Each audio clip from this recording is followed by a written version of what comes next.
welcome to Movie Buff's Quick Pump, a mini show where I hold court in the street and break down the best action movies of all time. I'm your host, Shani B. You can find me on all the socials at It's Me, Shani B.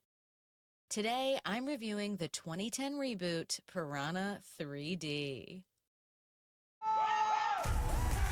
Take it off! I'm thinking about closing the lake. There's us, and there's 20,000 kids. You do the math. This summer, There's something in the water! 3D shows its teeth. They're coming! Piranha 3D. If you haven't seen it, it's about a swarm of prehistoric piranha unleashed on lethally horny spring breakers after an earthquake under Lake Havasu. To kick off this impossible mission, let me take you back to August 20th, 2010.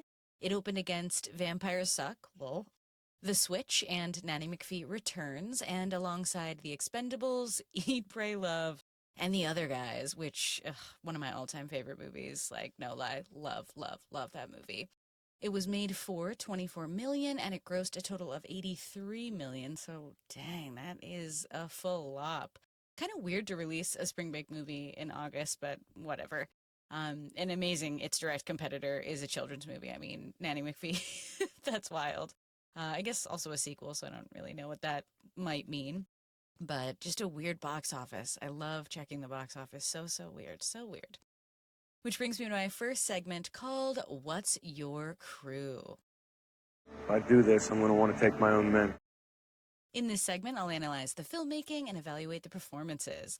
This movie was written by Pete Goldfinger and Josh Stolberg and directed by Alexandra Aja. And it stars Elizabeth Shue, Ving Rhames, Adam Scott, Jerry O'Connell, Stephen R. McQueen, and Jessica Shore. We got a heavy hitter in the director, and we also, in the writers as well. The director did High Tension, which is appropriately named.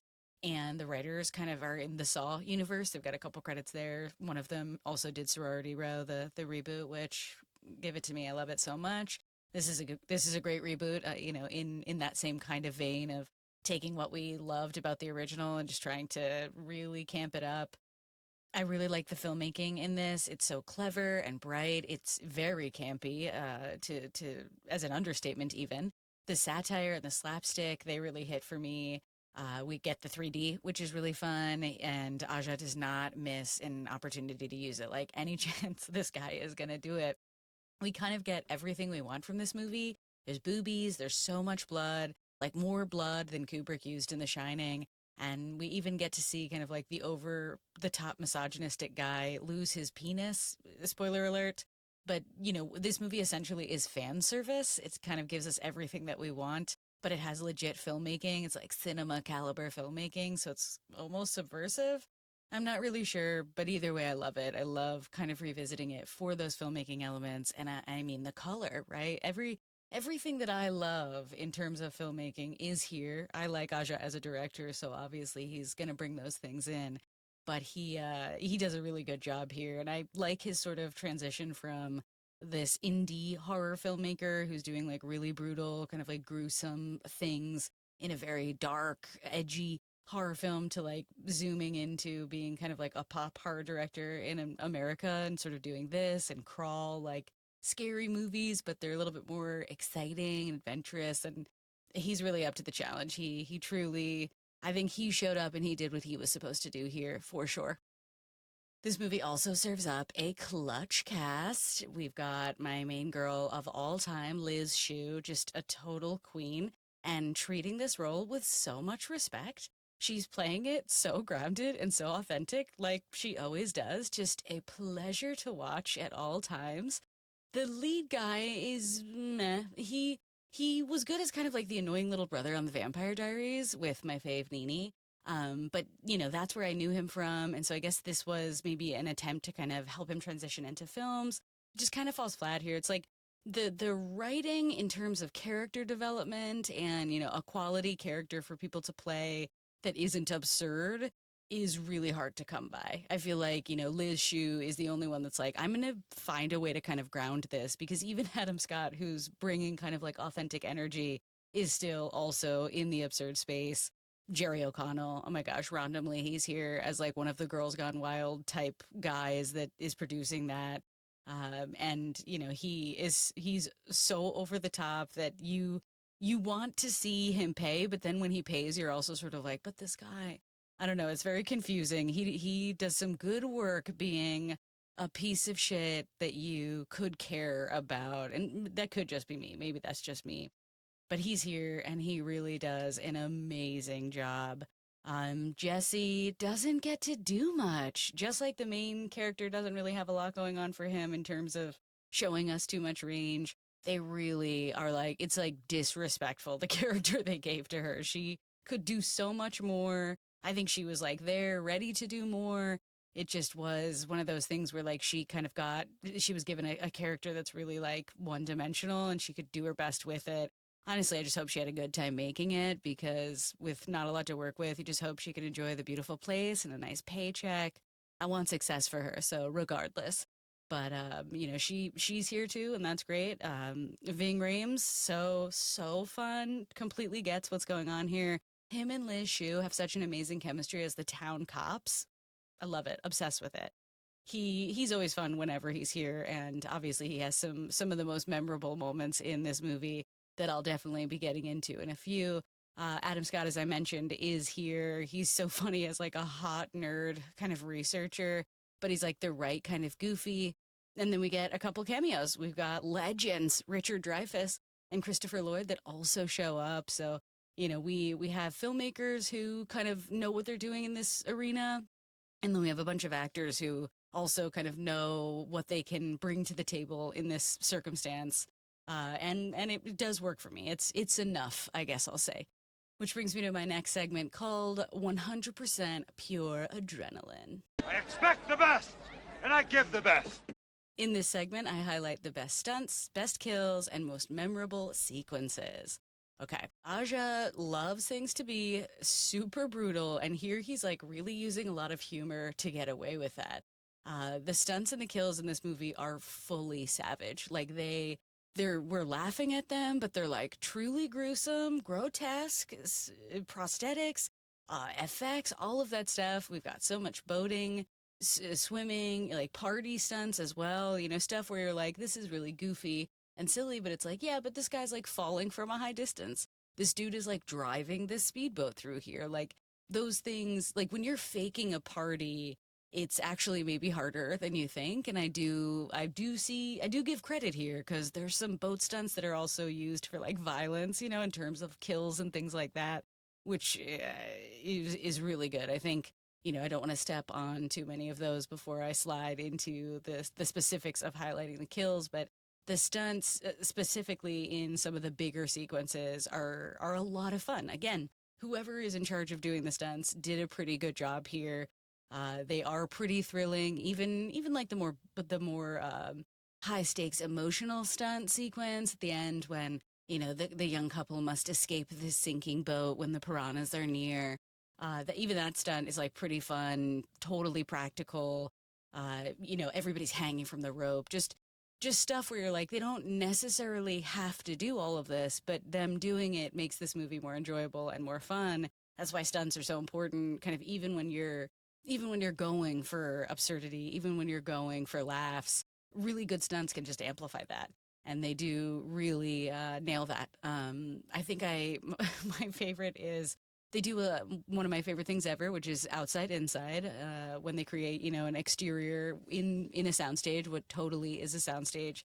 And they have one of those in this. I think when Liz Shue discovers Richard Dreyfuss's body, he kind of like, he hops over her shoulder and scares the shit out of her. But before he does this, she's like trying to reach for his boat in the water, and they've got the camera coming underneath, and she's reaching on this dock, and then it just, sort of snaps. And it's really, really funny. Just a good stunt where you can see she's kind of on a little bit of a harness. And I know this isn't outside. I know this isn't on location, but it's like the movie making piece of it that's really fun for me.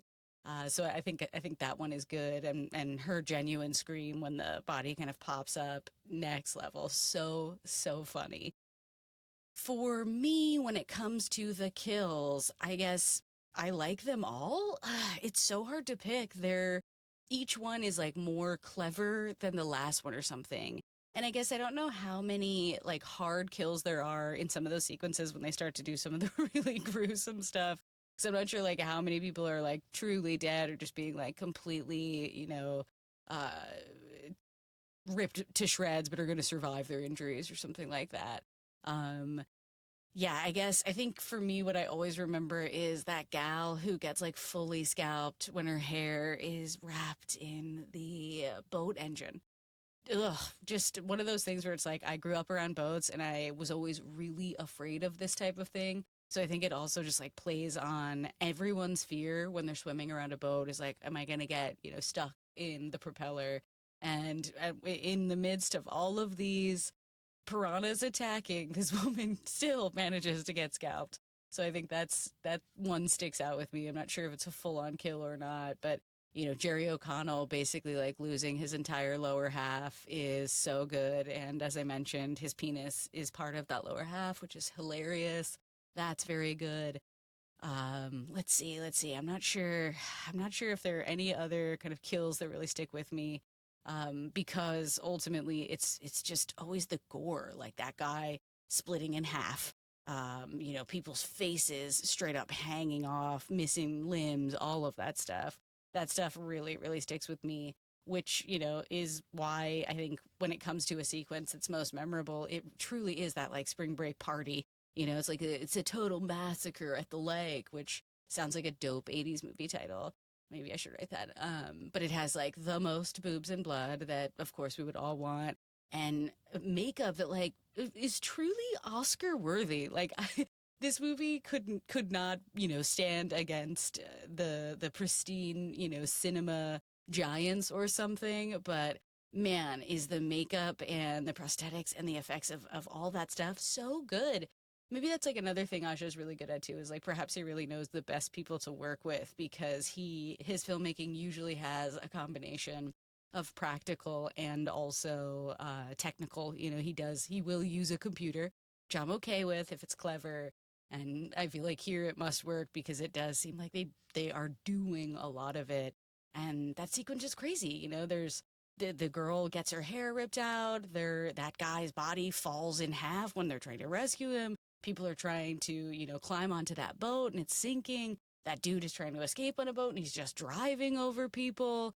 They climb on the stage that falls over. Like, there's just that sequence. That sequence is the reason anybody returns to this movie, honestly. That sequence is the reason why I will return to this movie.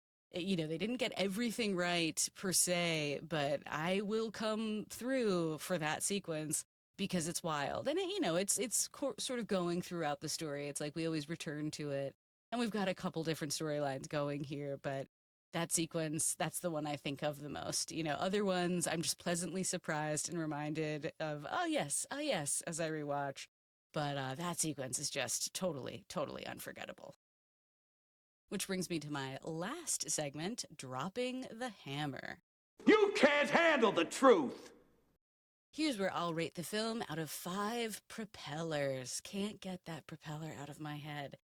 As you can tell, I like this movie, and I'm a notoriously high grader, but it is truly absurd. It's truly absurd. I mean, I'm here for it, but the absurdity, I don't know that I almost want to give it a low grade because of that.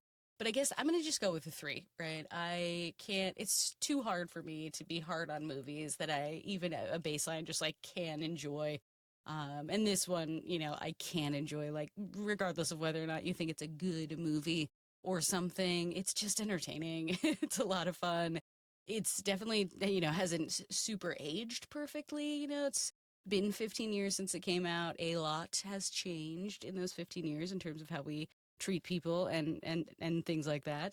But I think the shameless misogyny, I think, is satire. So that helps me when I return to it. And I am laughing pretty hard at these things. I hope that is the intention here. I think so.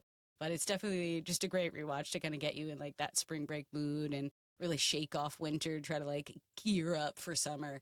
This is a great movie to be like, that's right. The nonsense of summer, the like summer glow is coming.